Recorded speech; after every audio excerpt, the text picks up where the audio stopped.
Bro డీమార్ట్లో కొన్న ఒక shirt నుంచి ఏదో రకమైన స్మెల్ వస్తుంది, స్వెట్ వచ్చినప్పుడల్లా అది వేరే షర్ట్ నుంచి రావట్లేదు. ఓకే బ్రదర్, నాకు అర్థమైంది. వీడియో చివరి దాకా చూడండి, చాలా క్లియర్గా ఎక్స్ప్లెయిన్ చేస్తా. ఇలా ఒక షర్ట్ నుంచి చాలా బ్యాడ్ స్మెల్ ఎక్కువ వస్తుంది అంటే దానికి మొత్తం 4 రీజన్స్ ఉంటాయి.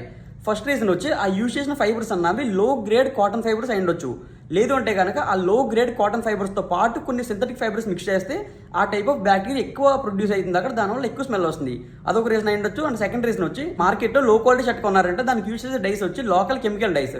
సో చాలా చీప్గా వచ్చేసే డైస్ అన్నవి, బట్ ఆ డైస్ అన్నవి చాలా డేంజరస్. సో ఆ డైస్ అన్నవి బ్యాక్టీరియాని ఎక్కువ ప్రొడ్యూస్ చేస్తాయి. సో అది సెకండ్ రీజన్ అయి ఉండొచ్చు. థర్డ్ రీజన్ వచ్చి ఎప్పుడైతే లోకల్ కెమికల్ డైస్తో ఎప్పుడైతే షర్ట్ మనకి డై చేశారో సో దాన్ని ఇండస్ట్రియల్ వాషింగ్ పంపించాలి. ఎప్పుడైతే ఇండస్ట్రియల్ వాషింగ్ జరగలేదు ఆ బ్యాక్టీరియా అనేది బాగా ఎక్కువైపోతుంది అక్కడ, అండ్ స్కిన్కి కూడా చాలా డ్యామేజ్ జరుగుతుంది. అండ్ ఫోర్త్ రీజన్ వచ్చి ఎప్పుడైతే పాలిస్టర్ హెవీ బ్లెండ్ ఫ్యాబ్రిక్స్ కానీ లేదంటే పూర్ క్వాలిటీ విస్కోస్ కానీ యూజ్ చేశారో వాటికి బ్రీదబిలిటీ లెవెల్స్ అనేవి అసలు ఉండవు. సో దానివల్ల ఎక్కువ స్వెట్ ఫామ్ అయింది అండ్ ఆ స్వెట్ వల్ల ఎక్కువ బ్యాక్టీరియా వస్తుంది అండ్ ఆ బ్యాక్టీరియా నుంచి ఫోల్ స్మెల్ అనేది బాగా ఎక్కువైపోతుంది.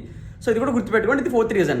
అండ్ ఇవన్నీ పక్కన పెడితే మీరు కొంచెం కొనేటప్పుడు కొంచెం హై క్వాలిటీ షర్ట్స్ కొనండి. మరి 1000 షర్ట్లు, 1004 షర్ట్లు, 7 షర్ట్లు ఇంత లో క్వాలిటీ వెళ్ళిపోద్దు. అవి ఎప్పటికైనా సరే మీ స్కిన్ చాలా ఎఫెక్ట్ చేస్తుంది, గుర్తుపెట్టుకోండి. సో నాకు తెలిసి ఈ వీడియో మీరు ఎవరికి షేర్ చేస్తారో వాళ్ళకి షేర్ చేసేయండి. అండ్ ఉంటాను మరి, టేక్ కేర్, బాయ్ బాయ్.